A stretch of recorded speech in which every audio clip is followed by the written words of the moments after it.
Alright guys, welcome back.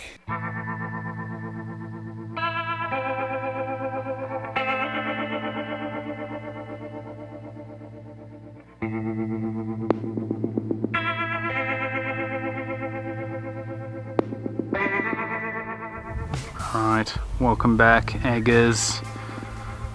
We are at another forlorn, crispy, forgotten primary school. Site of Fogarty Avenue State School. Number, I'm not telling you. Opened 1898, closed 1947. Which as of the time of releasing this video was 78 years ago.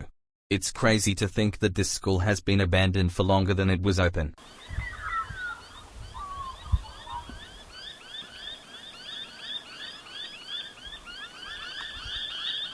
You can see that the windows were probably painted green at one stage. Yeah, you can see some green paint peeping through the white paint. So yeah, maybe it was green at one stage.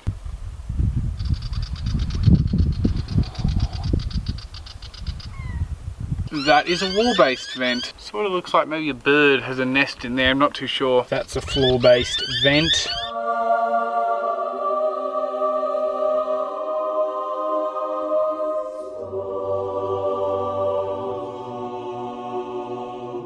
Looks like the boys have been here, not with spray paint, but with sticks and stones covering the names into the wall. Entering through the splintered remains of the main entrance door.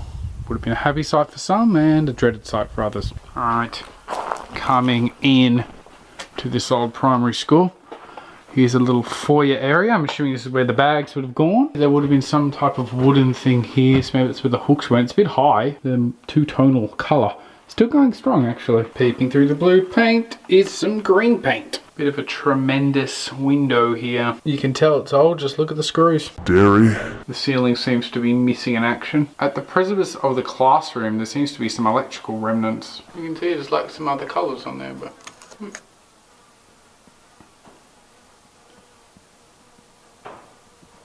Finished with the bag hook nook. Entering the main attraction. The old classroom. Just gonna grab a four-corner shot so you can get an idea of what the old historic schoolhouse used to look like. Well, I mean, it's more what it currently looks like. Okay, looking around the room, look for some remnants, looking for some interesting things. Which just makes it very quite interesting. Looks like this might have been the old classroom door. Not too sure. I wonder if there's anything on the other side. Nope. Here's a wonderful air vent. This place was vented well before air conditioning. Emanating through the old air vent on the ceiling is this amazing light formation. Speaking of air vents, here's a pile of the old air vent tubes. Nestled among them is some old newspapers. Can we find a date? Tullamarine Airport. The telephone numbers are shorter. Look at the length of the telephone number. Yeah, I'd probably say it's around like 90s. Metal tray that I guess was used to serve food.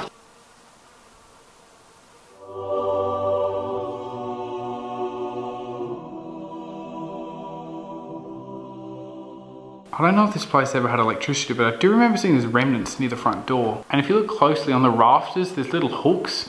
So maybe they strung lights up. It's been abandoned for like 75 years, but the roof's actually in decent condition. Well, you can thank Phoenix. You can see that over the years, the ceiling has started to collapse. And someone's decided to make a giant pile of it in the corner. I don't know why, but they have. Peeping through the rotten floorboards is the foundations of the building. I wonder if there's anything cool down there. Rocks, bits of wood, and a gum leaf. All right, no. Slightly odd and amusing. I'm wondering if this was a toilet seat. Do you reckon that was a toilet seat? Not too sure. If you guys know what this is, then leave a comment below. The old fireplace here. This would have been used to heat up the classroom, not so much for cooking, I would assume. There would have been a mantle on that sort of thing. I'm sure someone pinched that literally probably 60 years ago. Peeping in, can we still see up? It still goes through, and the original soot, I don't know if you can see that, is still on the walls.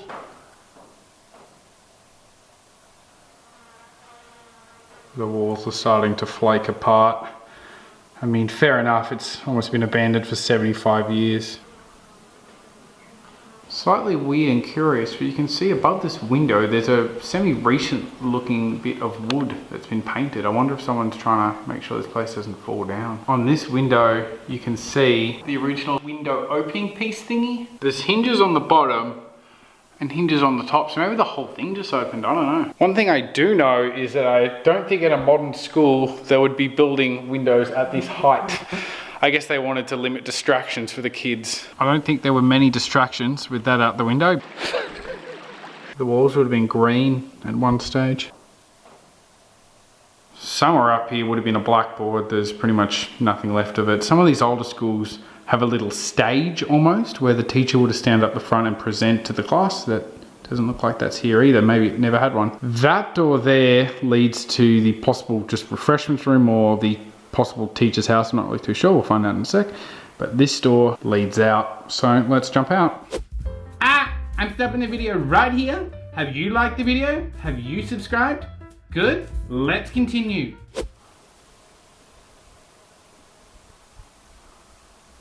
Next to the building, we have the demolition remnants, even though I don't think it's been demolished, it's been stolen, but there would have been a water tank here. Only the bases remain and a little teacup. I wonder if this was from the teacher. The base of like some type of meat can or something, bits and pieces. All right, here is the obliterated ruins of the tentative teacher's house, let's just call it that. There's something rustling underneath this corrugated iron that is rather unsettling. Oh, is that a lizard?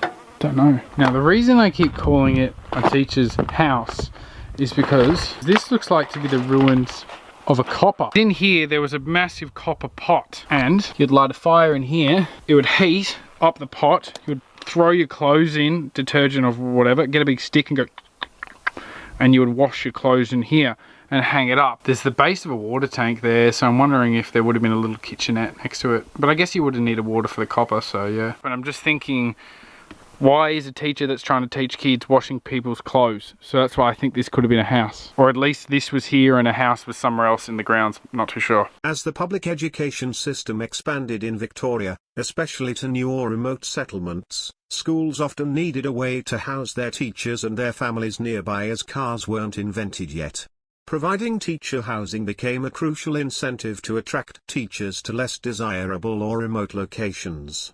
This helped to ensure that students in these areas had access to education, even if it meant living in a school-provided home. I'm not sure if this school had a teacher's house, but if it did, it looks like it's long gone. Looks like we've got some electrical remnants. Yeah, so this place definitely would have been hooked up to electricity. So I wonder if it was used for another purpose after being a school.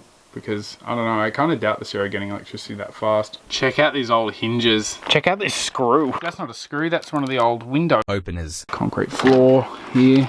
Very precarious. Would have had some louvet windows back here. Louvettes. Well, with the conclusion of the tour of this area, that's pretty much the main school complex complete. Now, let's turn our attention to the grounds. Because there's got to be some toilets around here somewhere. There's got to be some playing areas around here somewhere.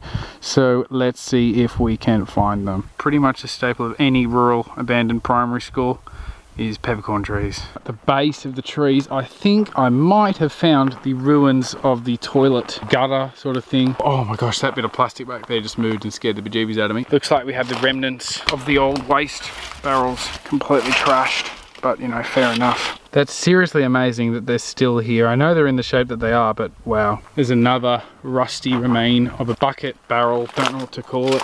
This one's got a slightly different handle. Yeah, the handle's slightly different on this one. It's not going strong after these years, but it is present, and that's all we need for documentation. It actually smells peppery in here. There's like another drum thing. We've got like an ancient solo. Look at that. Wow, it really is ancient.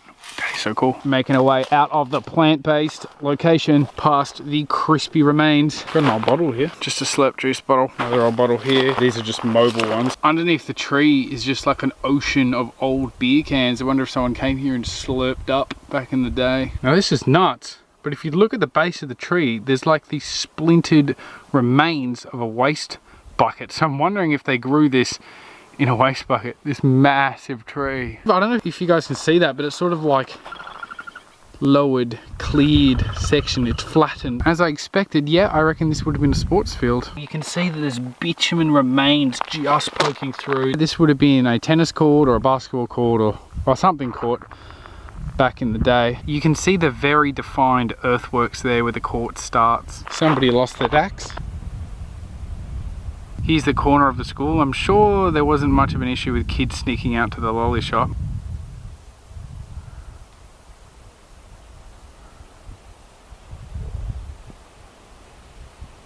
Sports court up here, and there would have been another sports court down here. It looks like you can see a line marking. This fully fledged tree is just on deck in the middle of the sports court. I don't think these old barrels are anything to do with the school, but they're still pretty cool. Old shell barrels. At the base of the barrels you can get a good look at the bitumen that would have been here. Due to the size of the courts, I'm wondering if these were tennis courts and then they were just used by the community as well. So maybe they just built them at the school. What is also probable is that after the school's closure the site was converted into a community facility and tennis courts were built. The old schoolhouse might have been converted into the tennis club room. Again with the historic alcoholism. Look at the amount of cans. There seems to be the hulking remains of an old riveted together water tank. It's absolutely filled with like ancient garbage. Have we got those rivets? It's just not something you'd ever see again. Here's the 21st century's attempt at a water tank. Yeah, I don't really know what this tank is doing here. I guess it's used by a farmer or something, or maybe it's for firefighting. It's all pretty modern too, so yeah, someone knows what they're doing. Over here is the crispy remains of another water tank. Ruins of a gutter strewn on the ground. More gutter remnants. Bit of metal, tin. What's inside? Nothing really. Just an old water tank with a looky hole in it. And with that said, that's pretty much everything for this school. That's all that remains. Around 120 years after it was built, almost 70 years after its abandonment. So you can see what time does, and an arid environment. Pretty much nothing, I guess, with an arid environment, but time is definitely taking its toll. So thanks for watching. If you enjoy Australian history, abandoned buildings, and railway themed videos / adventures like hiking abandoned train lines, please consider subscribing and smashing that notification bell, because we are filming major crisps like this regularly. And if that excites you and titillates your gunzelness, please jump on board. So thank you very much.